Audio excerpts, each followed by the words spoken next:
Welcome. Today, we're diving into how to effortlessly set up your Capital One credit card account. Setting up your account online makes it easier to manage your credit card on the go, pay bills, and track your spending.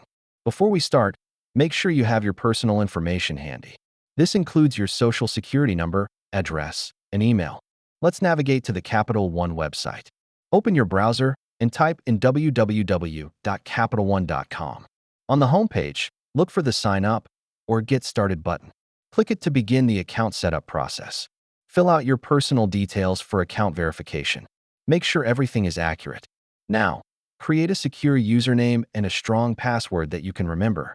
Next, you'll answer some security questions. Choose ones that are meaningful to you. Congratulations! You're now ready to log in for the first time. Just enter your username and password. To manage your account effectively, regularly check your transactions and set reminders for payments.